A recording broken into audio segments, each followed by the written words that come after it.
Thank you for joining me today for our virtual workshop, Small Hand Tools with Dave. I am Tara Jensen, Program Manager of Loudoun Habitat's Tools for Life Learning Center.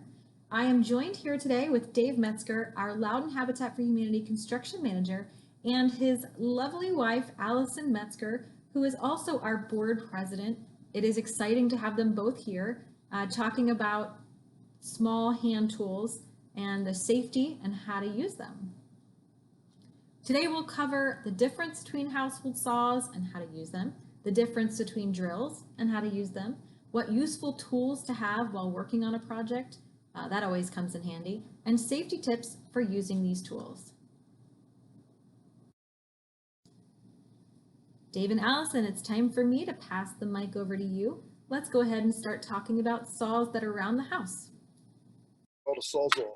This is real good in tight areas. Okay, so saw, like saw, S-A-W, yeah, saw, like Sawzall. Zaw. Yeah.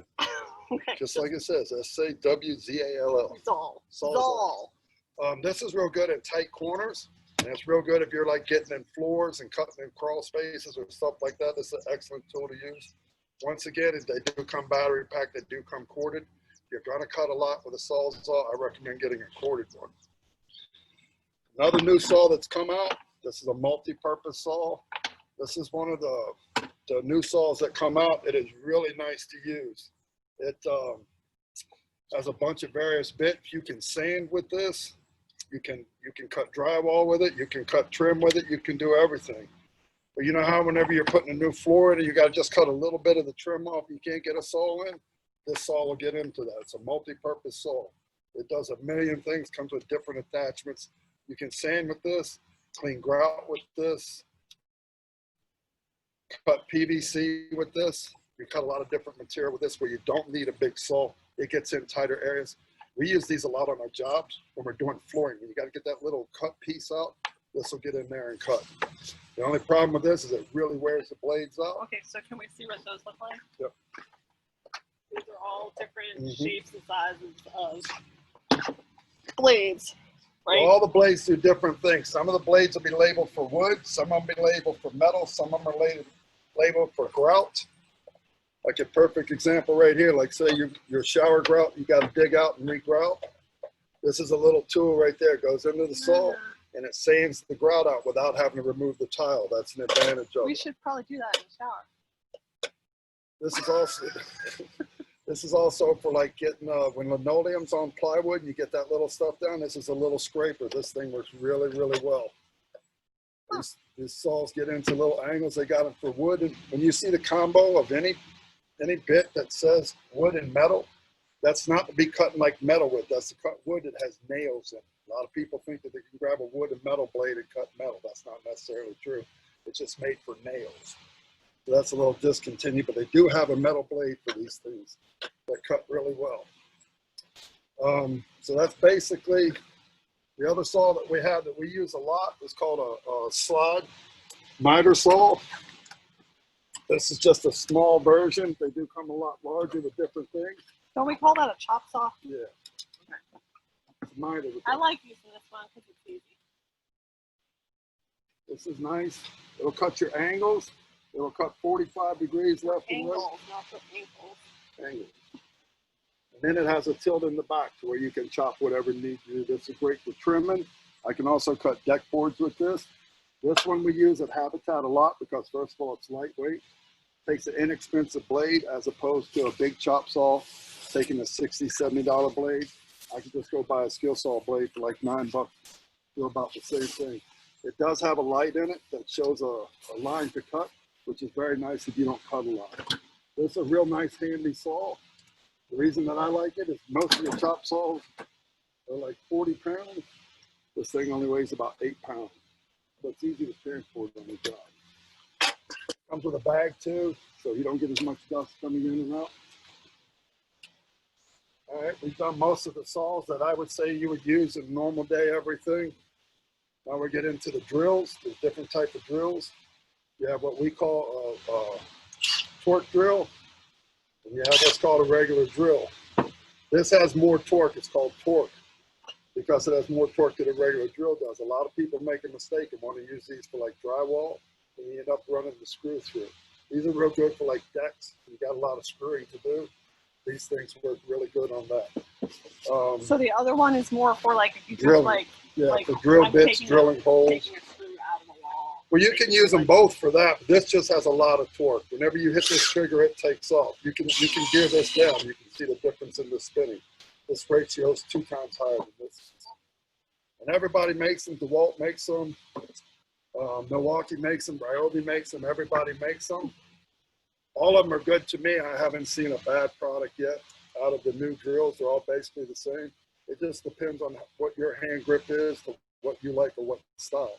The Milwaukee to me are a little heavier, but the batteries last. These are brushes, they'll last forever.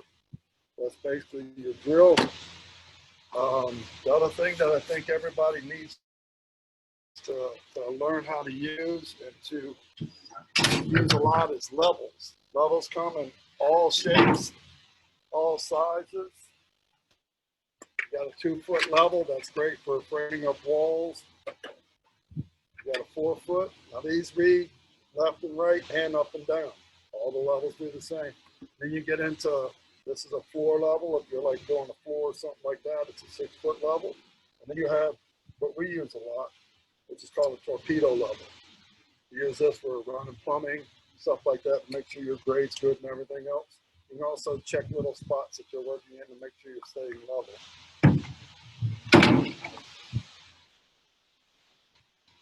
The most important thing to do whenever you're cutting, drilling, or anything is always have eye protection on. Very important. 90% of all accidents are due to eyes, dust in eyes, dirt in eyes, everything else. When you run a saw, it throws the dust everywhere. Where's your safety glasses? I have my glasses are safety, so I wear them all the time. But I always try to get the ones that wrap around. They go around the side of your eyes to protect. These are real nice because they have, in the bottom of them, they have like bifocals in it, so they'll enlarge them whatever you're working with. This is a nice pair of safety glasses. They come in all shapes, colors. You can get them tinted, like sunglasses, whatever.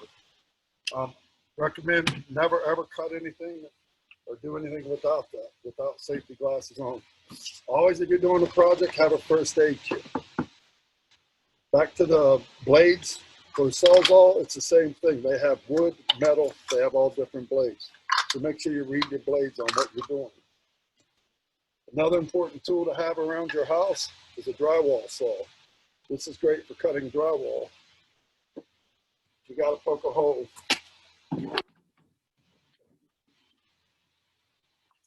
Great if you're cutting out for outlets into a drywall or something. Basically just, I'm gonna do this real quick. Take it, knock it with your hammer, get this thing started. And cut your hole. Go back the other way, knock it with that. Cut your hole.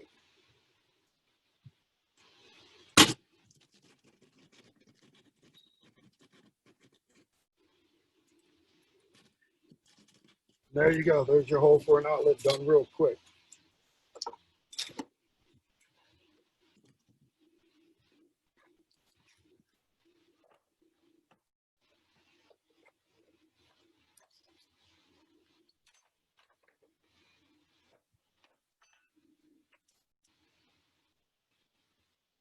Now what are you doing? Now I'm going to show you this multi-saw and how you can do that instead of being all for the Sawzall and making all the mess right there. There's an easier way to do it with these new multi-purpose saws.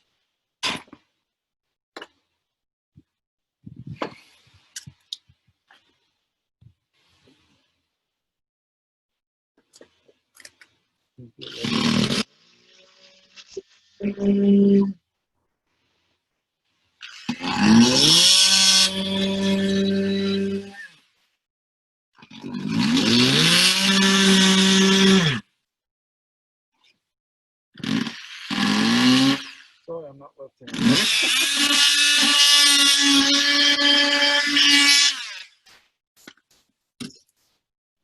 See, that makes it a lot nicer. This tool, as you were cutting the edge off.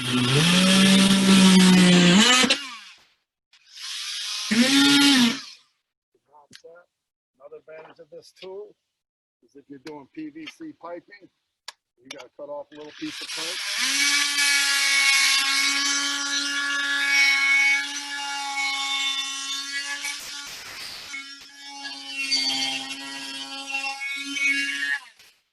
There you go. That's simple.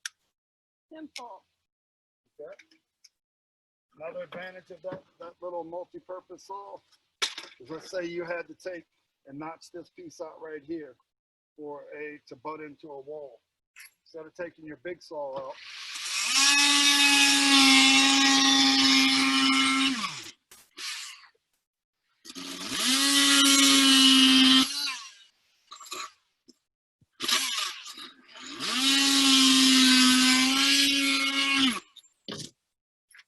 there you go. Now you can butt that right into your wall nice and neat. That is with this saw. That's the advantage of this saw, as opposed to having to take the jigsaw or the sawzall and try to cut it. So every saw has its purpose. Every saw has a reason for it to be done. Just get the right blades. Use the right tool for the job. Another mistake people make when they're cutting lumber is having to have a piece of lumber right here. They'll take the tape measure. Let's say they mark off 6 inches. They'll put a little mark like this, and then they'll put it on the saw to cut. Never do that. Always take your time. Take a speed square, put it on the side of the wood, and make your line all the way across. That way you know what you're cutting. That little line right there, once you get past it, won't be straight. If you just take a couple extra seconds to put a line down, all of your cuts will be straight and true. Speed square, it's inexpensive, and it'll mark every piece of wood that you need to have marked. So if you're at the store and you don't know what tool to buy for what do you do usually? I don't know, that never happened. Okay. What does the average person do? Actually, you could go in the Pro Desk at Home Depot, the Pro Desk at Lowe's. There are some knowledgeable people there. Well, They'll be able to tell you what saw is used for what purpose. Now, if you're just going to be a homeowner and just do a little work around your house, I would recommend buying a cordless set. Something where you don't have to drag cords out all through your house. oh yeah, that's a good thing, because the other thing we always have is extension cords galore. Right. When Dave's working on projects, there's extension cords everywhere. So having And that's a trip hazard that, you know. quality extension cords, like outdoor ones and stuff. You know, another thing that people don't do is just take your time. Whenever you're cutting something, take your time and clamp your wood down. It doesn't take that much longer, especially if you're cutting by yourself, trying to hold a piece of wood like I was right there. Just to put it on the table. What about your little sawzall? Not what are those things called? Saw horses? Yeah, that's horses. That's like an easy, handy Yeah, thing. that's a handy thing. These are real nice. They also make tables that you got clamps to that are really nice. We just did this for display. But that's about all I have as far as around the home tools to make. Just make sure you always have a first aid kit available. Because no matter how hard you try or something, you're going to end up, you know, nipping yourself or whatever. So it's better to have it close by.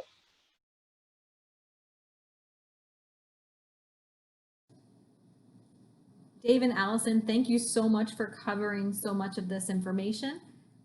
I just want to touch on a few things that you mentioned. Some saws that we might see in the home is a miter saw, also known as a chop saw. Best for cutting straight lines, but it's really useful for making angled cuts. Great for cutting trim, rafters, large wood pieces. Dave reminds us to go slow, and while we're cutting, let the saw do the cutting. Another is a circular saw. Best for cutting straight lines, great for cutting 2x4s on smaller projects. It can make angled cuts. Dave recommends that you stand next to that saw instead of standing right behind it, because it does have a kickback if you go too fast. So go slow, take your time. Using a jigsaw, best for short, straight, or curved lines. Really great for cutting corners on boards. Make sure the blade is completely stopped before lifting that saw. Next, we have an oscillating saw. It's also more commonly known as a multi-purpose tool, great for tight corners or tight situations. You can easily switch out the blade to cut, grind, sand, strip, peel, and scrape. For bigger tools and bigger jobs, use a bigger tool. We have a reciprocating saw, also known as a sawzall, best for cutting straight lines. So useful when you're cutting firewood or into an area where a circular saw will not fit. So it's very useful, almost like a electric hand saw. Next, we have a cut jab saw, also known as a drywall saw.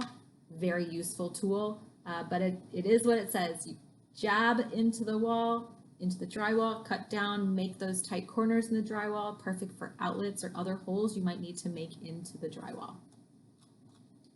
Some drills that Dave covered using a drill driver.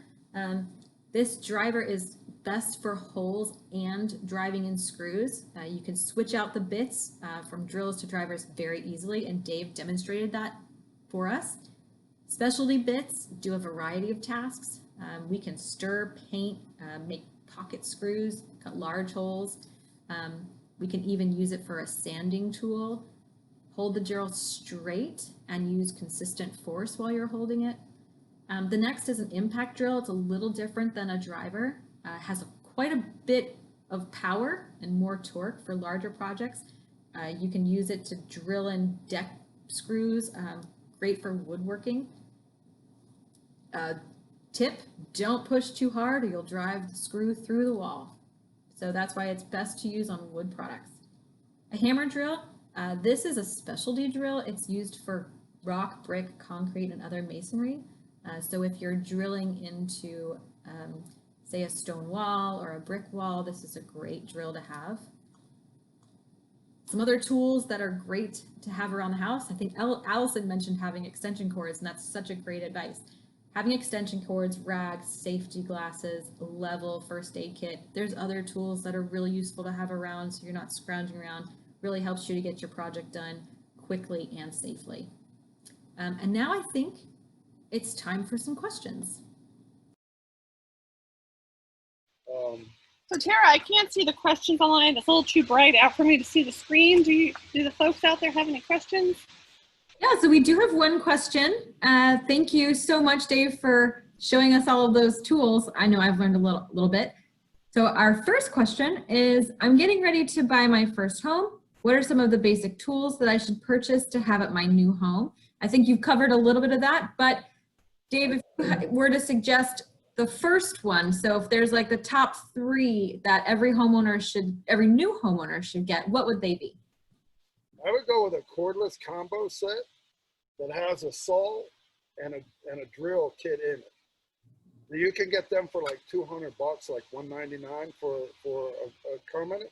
That way it's battery powered, comes with 2 batteries and a charger.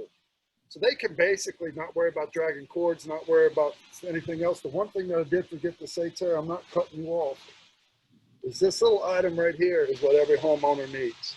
This checks your electricity when you're working around something. It's very simple to use. All you do is push the button, it turns on, you touch the wire and it turns red, it's hot. These are very inexpensive. This is a keying tool. They sell them at Home Depot, Lowe's, everything. They're like $5.99. Anytime you work around electricity, you take this and it'll tell you if it's hot. So that way, if you think you turn the breaker off, for less than $6, this could save you a lot. All of my guys carry them in their nail pouches. We check everything when we're around power. I didn't mean to cut you off. And I would agree with Dave's statement about a cordless drill. There's so many things we used to do growing up where we always pulled a screwdriver out. Now we never pull a screwdriver out. We just pull a drill. It's just so much faster. It's amazing. You're putting furniture together. You're putting a picture on the wall. Using a power drill is so much quicker. It's like literally like before the internet and after the internet. It's amazing we ever used to use like hand tools. And then having just a good quality hammer. Because I used to have little girly hammers, and when you have a real one, it makes a difference on whatever you do. Another thing is invest in a good tape measure. You know, a good tape measure is good to use. And they make tape measures now that if you can't read a tape, They actually have a tape measure that'll take you down to 1/8 of an inch. Yeah, they're pretty dummy proof at all. I actually call these my Habitat learning tools. Or whenever I'm telling somebody to cut something 15 and 3/16, this will tell them. They don't have to sit there and try to count it out. So just when you go get a tape, if you're not used to measurements, grab one that makes it simpler for you. Doesn't cost any extra, it costs the same as everything else does. But a good tape, a good set of, for a homeowner, a battery powered, because even if they got to do something really quick, the batteries charge up in less than 10 minutes, enough for them to use. That's useful. Yeah. Matter of fact, a perfect example is whenever we do a deck, we use not cords because of people tripping on them, so we use the batteries for those, and we do pretty good with those. We'll get 4 or 5 people out there putting screws. That way you don't have the cord. So just safety factor. You know, you plug in, you blow a circuit. Another thing I want to talk about skill saws. Back up real quick. Pay attention to your skill saws. Some of them are 20 amps and some of them are 13 amps. Most of your house now are 15 amps. So if you get a 20 and you turn that saw on, you're going to blow your circuit. So check your circuit at your house and what your amperage is, and make sure you get your tools to that amperage. These are 13 because most of our house are 15. So we keep all of our amperage at 13 at Habitat, not to blow a circuit. That's good advice. So can you show us how to change the bits in drills? Sure. That's not always very And a torque? common sense. Yeah, I know. That's. Yeah, it's not. I laugh at it at work, but I have to tell everybody I still 10 don't times. know how to do it. This is a torque. It's real easy. You pull this and the bit comes out. Okay. To load the bit, you just push it in, it loads itself. But you just pull that little collar and it slides right out. Yeah, but that's not always the case. Okay. Sometimes, The other one. yeah, the other ones are harder. In a regular drill, you got to hold what's called the chuck. This is the chuck. You hold the chuck and it opens up.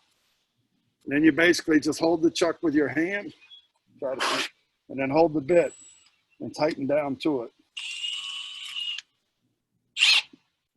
And then that's it. Okay. So you just push the trigger, I'll say. Yep. Yeah, you hold the chuck with 2 fingers, like I'm going to loosen it, and it'll loosen up. You can pull it right out. Yeah, just get the bit in there, and then hold the chuck, and it'll tighten right up. Great. Okay, don't hit the throttle hard because it's turning, just barely tap it.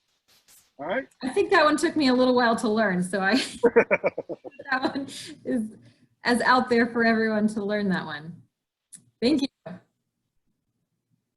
So Dave, you were talking about the torque. I've never used the torque drill before. You said you don't use it on decks because it'll split wood. No, this is what we use on decks. We don't use the drill on decks. Oh, you use the torque on decks. Power. The problem is everybody wants to use the torque because it's so fast and so quick.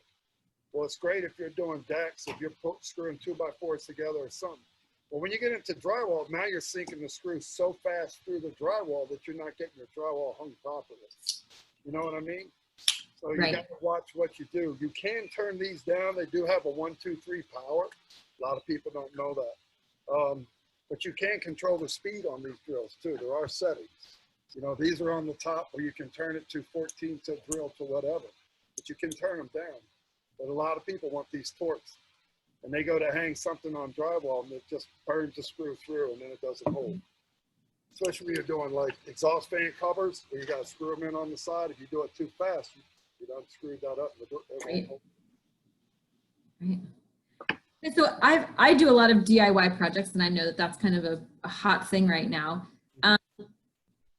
So if we're just doing small projects and say we've got a pallet we want to take apart, or you know, someone's got something they just want to like break down, what saw do you recommend to break down fencing or pallets or furniture? Sawzall, because you can stand back and it comes into a point where you know, whenever you're cutting, you're behind it. So this is a lot safer. It operates like this. So you have a little thing right here.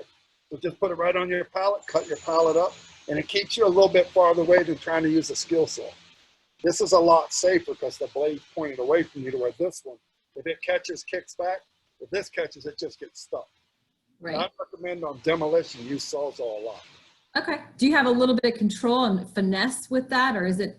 Oh yeah, yeah. Well, if you get the long blades like this, then it'll slap on you. But they have a 4 to 6 inch blade that you can control a little bit better.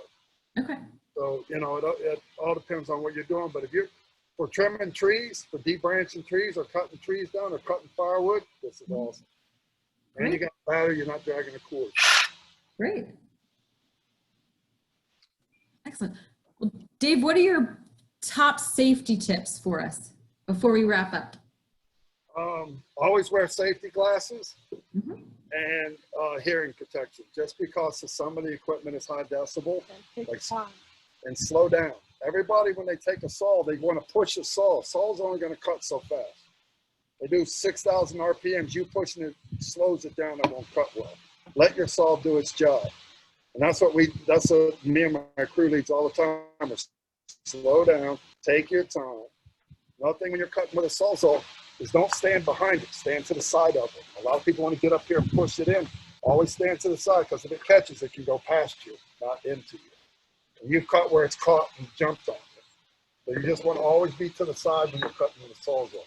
I mean a steel saw. That way if it catches, it goes that way, not into it. That's about it. Well, thank you so much, Dave, for your time. We really appreciate it. I know I've learned a lot. I'm kind of a novice when it comes to power tools, so I really appreciate just those quick tips and showing us how to use the blades and what the differences are between them. So a lot of great information. Really appreciate your time. Allison, thank you for your time and helping Dave guide through this. Thank you so much for those who have joined us. We hope that you have learned basic information, and if you have any questions, if you have anything, please reach out to us, and you can also look at our website for more workshops coming up at loudonhabitat.org/toolsforlife. Thank you and have a great day. Bye.